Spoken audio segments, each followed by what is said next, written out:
Hey everyone, and welcome to this explainer.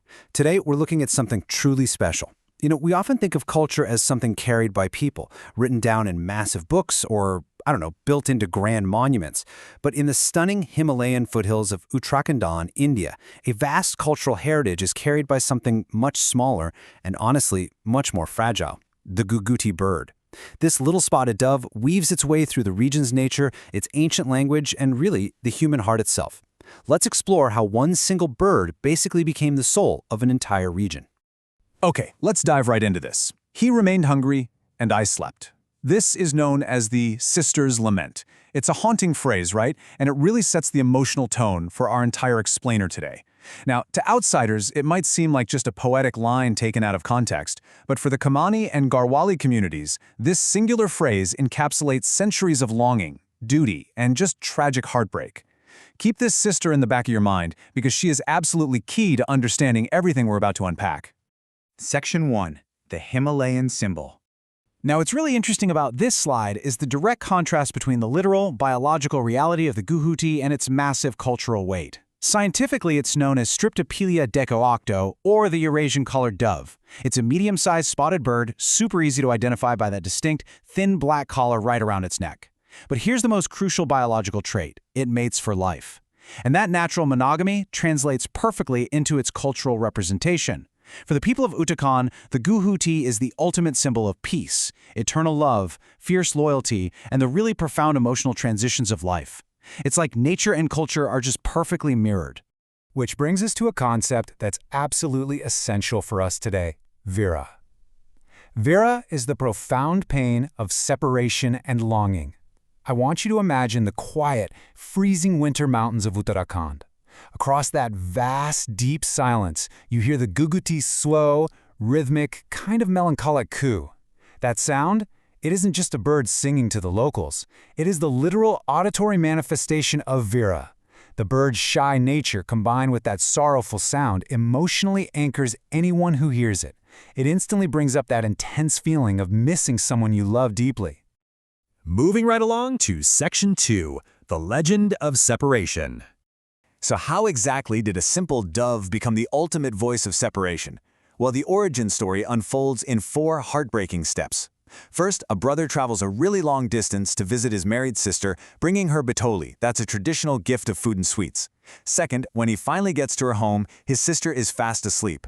Third, out of this profound love, the brother decides, you know what, I won't disturb her rest. He leaves the gift beside her and just starts his long, exhausting journey back. And then the tragedy hits.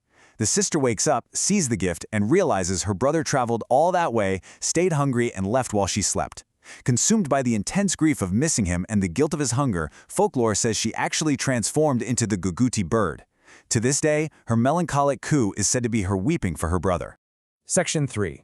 A bride's emotional journey. Now, that myth is ancient, sure, but it translates directly into the real, modern-day emotional experiences of young women in these communities. Take a look at this line from a traditional Kumaoni lok geet or folk song. Do not sit on the mango tree and sing, O Ghughuti. It's a direct, almost desperate plea to the bird to just stay quiet. But why? Because for newly married daughters who have moved far away from their maternal homes, the sound of the Ghughuti triggers an intense, almost unbearable homesickness. The bird's song is a painful reminder of the family they left behind. It literally brings the myth of that separated sister vividly to life for them. And this brilliantly illustrates how local customs weave the bird's symbolism straight into the physical rituals of a bride's transition. Before a young woman moves from maidenhood to married life, she is celebrated through pre-wedding songs that compare her innocence and grace directly to the Ghughuti. There are special dances mimicking the bird's movements and beautiful decorative motifs invoking its purity. The bird really stands as a symbolic companion during one of the absolute biggest emotional transitions of her life. Section 4. The Kumaoni cultural canvas. 2 million. That is how many native speakers of the Kumaoni language were recorded in the 2011 census. It's an Indo-Aryan language deeply tied to this whole region. Sounds like a really solid number, right? But beneath that is a pretty sobering reality. UNESCO currently lists the Kumaoni language as unsafe. This is a surprising data point, and it's a stark reminder of why preserving these cultural stories, like the legend of the Ghughuti, is so urgently important. Because when a language is unsafe, all the unique folklore embedded inside it is at risk of vanishing forever. And to really understand what's at stake here, we have to recognize that Kumaoni isn't just one single monolith. It's a highly diverse Central Pahari language family. Look at this. From the Johari dialect way up in Munsiari to the Babri dialect in Haldwani, all the way to the Suriali dialect down in Pithoragarh. It spans a massive geographical area. But here is the amazing part. Despite the dialectical differences and the incredibly tough Himalayan terrain separating them, all these communities are tightly connected by shared grammar, shared folktales, and a deeply shared reverence for symbols like our little spotted dove. So, the crucial point is this. The bird's very sound has become the foundational rhythm of traditional Kumaoni folk music and literature. The frequent musical motif, O mere Ghughuti, which translates to O my dove, echoes endlessly through Kumaoni Lokgit. It's this incredibly versatile phrase artists use to express everything from the deep, crushing pain of separation to the bright, joyful hope of a reunion. The bird literally provides the beat to their musical storytelling. And bringing those ballads to the masses? Well, that requires some incredibly unique regional tools. We're talking about the dole, the daman, the turi, the ransingha, and the masakbaja. Back when legendary singers like Mohanu Preti and Gopal Babu Goswami were performing, and these guys had soulful voices that could literally bring an entire crowd to tears, these were the instruments that created their sonic landscape. They took a quiet, shy bird song and amplified it into these massive, sweeping cultural anthems. Finally, Section 5, Celebrating Ghughuti Tyar. Let's shift gears here and see how this all builds into something wonderfully positive. We're moving from quiet sorrow to vibrant, joyful festivity. Ghughuti Tyar is an amazing harvest festival.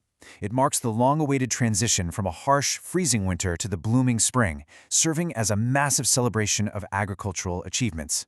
It really shows how the bird's namesake brings the entire community together. It's all about turning the page from the cold, isolating winter months to the warmth, life, and bounty of the changing seasons. This festival is an absolute burst of life, guys. It's filled with community bonding, huge traditional feasts, music just echoing all through the valleys, and a rather unique, fascinating tradition, the symbolic feeding of black crows. Yep, during Ghughuti Tyar, people make special sweet treats and actually feed them to crows, welcoming them as symbols of good fortune and prosperity. It just goes to show how deeply and playfully the locals integrate the avian world into their daily lives and their hopes for the future. So, we've seen how a single, quiet bird can hold the grief, the music, the language, and the joy of millions of people in the Himalayas. It's honestly a remarkable testament to the deep intertwining of nature and human culture.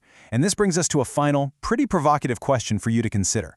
What local symbols keep your community's roots alive?